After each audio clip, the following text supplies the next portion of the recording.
As-tu déjà pris un moment pour te demander pourquoi ta vie semble si différente, si étrangement silencieuse, par rapport à celle des autres? Pourquoi les gens autour de toi semblent toujours entourés de foules animées, d'invitations incessantes, de conversations bruyantes qui remplissent l'air? Pourquoi ton téléphone reste-t-il muet, sans notification ni appel, comme s'il était en attente d'une vie que tu n'as pas? À première vue, ce silence peut ressembler à un vide, à une absence qui pèse lourdement sur ton cœur. La solitude s'infiltre doucement, murmurant des pensées troublantes. Peut-être es-tu en train d'échouer là où d'autres brillent. Peut-être manques-tu une qualité essentielle, une étincelle sociale que tout le monde semble posséder, sauf toi. Mais, et si je te disais que cette absence d'amis, ce calme dans ta vie, n'est pas une malédiction? Et si, au contraire, c'était un indice précieux, une piste vers une vérité plus profonde sur qui tu es? Loin d'être une preuve de faiblesse, l'absence de relations superficielles pourrait être un signe éclatant de ta force intérieure. Aujourd'hui, nous allons plonger au cœur de cette idée, pour découvrir pourquoi avoir peu d'amis, ou parfois aucun, n'est pas une défaillance, mais un témoignage de ta rareté, de ton unicité. Reste avec moi jusqu'à la fin, car la dernière réflexion pourrait transformer à jamais la manière dont tu perçois la solitude et ta place dans le monde. Pense à Albert Einstein, l'un des esprits les plus brillants de l'histoire, un homme dont les idées ont redéfini notre compréhension de l'univers. Il confiait que la solitude était non seulement une alliée, mais une nécessité absolue pour nourrir sa créativité. Pour lui, le silence, le temps et l'espace loin des foules étaient les ingrédients essentiels qui permettaient à ses pensées de s'épanouir. Entouré de trop de bruit, de trop de distractions, il perdait cette clarté mentale qui alimentait son génie. Bien avant lui, les stoïciens, ces philosophes de l'Antiquité, partageaient une sagesse similaire, ancrée dans une profonde compréhension de l'âme humaine. Marc Aurèle, empereur romain et penseur stoïcien, écrivait dans ses pensées qu'une personne en paix avec elle-même n'est jamais véritablement seule. Il croyait que la sérénité intérieure était une source de force, un refuge que nul ne pouvait enlever. Épictète, un autre sage stoïcien, insistait sur l'importance de protéger son cercle social avec soin, comme on protège un trésor précieux. Il avertissait qu'une mauvaise compagnie peut corrompre le caractère plus vite qu'on ne le croit, altérant nos valeurs et notre paix. Sénèque, le grand philosophe romain, mettait en garde contre le danger de suivre une foule qui se précipite vers le néant, vide de sens. Il affirmait qu'il vaut mieux marcher seul, avec dignité, que de se perdre dans des relations qui n'apportent rien à l'âme. Si ces esprits extraordinaires, qui ont marqué l'histoire par leur sagesse et leur génie, trouvaient leur force dans la solitude, alors ton chemin silencieux n'est pas une anomalie. C'est peut-être le reflet d'une profondeur rare, une qualité qui te distingue dans un monde souvent bruyant et superficiel. Explorons ensemble 4 révélations puissantes qui vont t'aider à comprendre ce que signifie vraiment l'absence d'amis dans ta vie. Ces révélations montreront pourquoi ce phénomène pourrait être l'un des signes les plus clairs que tu construis une existence fondée sur une force authentique. Première révélation, la profondeur ne s'épanouit pas dans des eaux superficielles. Souviens-toi de la dernière fois où tu as tenté d'aborder un sujet profond, une idée qui te tenait à cœur. Peut-être étais-tu entouré de personnes qui ne vivent que pour les potins, les distractions ou les conversations légères. Tes paroles sont probablement tombées dans le vide, tes pensées trop lourdes, trop complexes pour leur surface. Ce décalage peut être douloureux, te donnant l'impression d'être isolé, déconnecté, comme si tu parlais une langue que personne ne comprend. Mais ce sentiment d'isolement n'est pas une faiblesse, c'est un indicateur puissant de ta nature profonde. Marc Aurèle écrivait « L'âme se teinte de la couleur de ses pensées. Si tes pensées sont riches, réfléchies, orientées vers l'introspection, alors les cercles superficiels ne te sembleront jamais comme un foyer. Beaucoup de gens se connectent rapidement parce que leurs relations reposent sur des bases fragiles. Des rires faciles, des divertissements éphémères, une commodité temporaire. Mais si tu recherches des liens fondés sur l'honnêteté, la profondeur et la loyauté, tu ne t'intégreras pas facilement dans ces groupes. Ce n'est pas un défaut, c'est une force. C'est la preuve que tu vibres sur une fréquence différente, une fréquence rare qui ne peut pas résonner avec n'importe qui. Deuxième révélation, la solitude est le terrain d'entraînement de la maîtrise de soi. Pourquoi tant de gens craignent-ils le silence? Parce qu'il les oblige à faire face à leurs propres pensées. Le silence révèle leurs doutes, leurs insécurités, leurs peurs enfouies. Ils se tournent vers une compagnie constante, non pas par amour véritable des autres, mais par peur de se retrouver seuls avec eux-mêmes. Toi, si tu es capable de supporter le silence, si tu peux rester seul sans te sentir brisé, sans avoir besoin de combler le vide avec du bruit, alors tu possèdes une force rare. Épictète enseignait, si tu veux progresser, accepte d'être considéré comme insensé ou stupide. Le chemin de la croissance personnelle semble souvent étrange aux yeux des autres. Lorsque tu choisis la solitude plutôt qu'une compagnie vide de sens, certains pourraient te qualifier d'asocial, mais en réalité, tu entraînes ton esprit. Tu développes une compétence précieuse, celle d'ancrer ta paix intérieure en toi-même, sans dépendre des autres pour te sentir complet. Imagine la différence entre une personne qui a besoin d'un flot constant de conversation pour survivre et une autre qui peut se tenir dans le silence et se sentir entière. Laquelle de ces deux personnes est véritablement libre?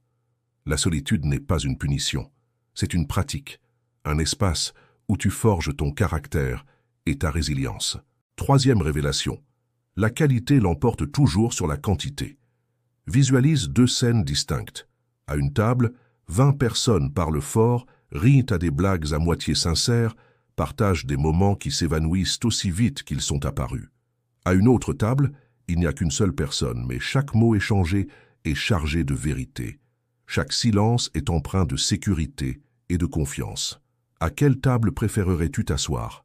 Sénèque écrivait « Fréquente ceux qui feront de toi un meilleur homme et accueille ceux que tu peux rendre meilleurs ».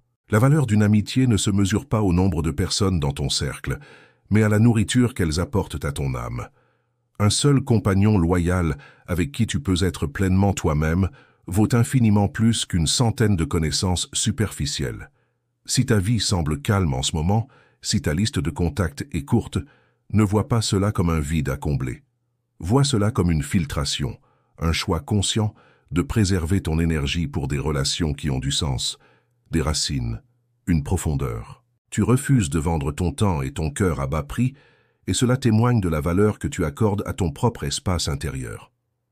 Quatrième révélation. Les bonnes personnes arrivent au bon moment. La nature nous enseigne la patience. Les fleurs ne s'épanouissent pas en hiver, les fruits ne mûrissent pas en un jour. Pourtant, dans notre quête de relations, nous nous attendons souvent à ce que les amitiés profondes surgissent instantanément, comme si les bonnes personnes devaient apparaître sur commande. Les stoïciens nous mettaient en garde contre cette illusion. Tu ne peux pas contrôler qui entre ou sort de ta vie, ni forcer les autres à te comprendre, à t'apprécier ou à rester à tes côtés. Mais ce que tu peux faire, c'est rester fidèle à toi-même. En gardant tes valeurs claires, en vivant selon tes principes, tu crées un phare, une lumière qui, avec le temps, attirera ceux qui partagent ta profondeur. Si tu atténues ton éclat pour t'intégrer dans des cercles qui ne te ressemblent pas, les personnes qui pourraient véritablement te comprendre risquent de ne jamais te voir. Mais en tenant bon, même dans la solitude, tu rends possible l'arrivée de ceux qui reconnaîtront ta lumière, qui se connecteront à ton cœur et qui formeront avec toi des liens authentiques et durables. Alors, que signifie vraiment l'absence d'amis dans ta vie? Cela signifie que tu as des standards élevés, que tu refuses de gaspiller ton temps et ton énergie sur des connexions creuses. Cela signifie que tu préférerais marcher seul avec dignité plutôt que de suivre une foule qui se dirige vers le vide, vers des valeurs qui ne sont pas les tiennes. Ce n'est pas une faiblesse, c'est une force. C'est la preuve que tu connais la valeur de ta propre compagnie, que tu es capable de trouver la paix en toi-même. La prochaine fois que tu ressentiras le pincement de la solitude, souviens-toi de la solitude choisie d'Einstein, qui lui permettait de penser librement et de créer des idées révolutionnaires. Souviens-toi du calme intérieur de Marc Aurèle, qui trouvait la sérénité dans ses réflexions, même au milieu des tumultes de l'Empire romain. Souviens-toi des avertissements de Sénèque, qui nous rappelaient que la foule est souvent mal guidée, courant après des plaisirs éphémères qui ne mènent nulle part. Souviens-toi de l'appel d'Épictète à la maîtrise de soi, à la discipline de l'esprit, à la capacité de rester ferme face au jugement des autres. Les grandes âmes, celles qui laissent une empreinte durable dans le monde, sont rarement comprises au premier regard. La profondeur attire la profondeur, mais cela prend du temps, comme un vin qui doit vieillir pour révéler toute sa richesse. En attendant, utilise cette saison de solitude comme une opportunité pour te construire, pour devenir la meilleure version de toi-même.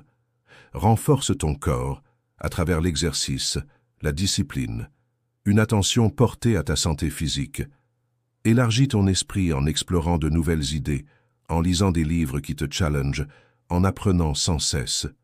Nourris ton âme en cultivant des moments de paix, de réflexion, de connexion avec ce qui te rend vivant, que ce soit l'art, la nature ou la spiritualité. La solitude n'est pas un fardeau, c'est une forge où se forment la résilience, la clarté et la force intérieure. Quand les bonnes personnes arriveront, elles ne viendront pas pour combler un vide ou te sauver de ta solitude. Elles viendront comme des compagnons de ta plénitude, des âmes qui reconnaîtront ta profondeur, parce qu'elles portent la leur. Ces liens, rares, authentiques, durables, valent plus que 1000 noms dans une liste de contacts, plus que toutes les foules bruyantes du monde. Ton refus de te contenter de relations superficielles est la preuve que ta lumière est trop forte pour être cachée dans des cercles qui ne te méritent pas. C'est la preuve que tu sais que la paix dans la solitude est infiniment plus précieuse que le chaos d'une compagnie mal choisie. Ton cœur n'attend pas n'importe qui, il attend les bonnes personnes, celles qui vibreront au même rythme que toi, qui comprendront ta vision du monde. Continue de marcher sur ton chemin avec dignité, sans courir après ce qui ne te nourrit pas, sans te plier aux attentes des autres. Ne confonds pas être entouré de gens avec être comblé intérieurement. La quantité ne garantit pas la satisfaction, seule la qualité le peut. Et n'oublie jamais, il vaut mieux être seul avec la vérité, fidèle à qui tu es, que de t'asseoir au milieu d'une foule bâtie sur des mensonges. Si ce message résonne en toi, je t'invite à faire 3 choses dès maintenant pour ancrer cette réflexion dans ta vie. D'abord, abonne-toi à Racines du Calme pour cultiver chaque jour l'habitude de nourrir ta paix intérieure et de grandir en maturité. Ensuite, aime cette vidéo pour que d'autres, qui ont besoin de ce rappel, puissent le découvrir et trouver du réconfort. Enfin, écris dans les commentaires « Je privilégie la qualité à la quantité ». Cela me montrera que tu es resté jusqu'au bout et que tu es engagé à marcher sur ce chemin de force. Avant de partir, choisis une autre vidéo parmi celles proposées sur le côté. Comme celle-ci, elle pourrait non seulement changer ta façon de penser, mais aussi transformer la manière dont tu choisis de vivre ta vie.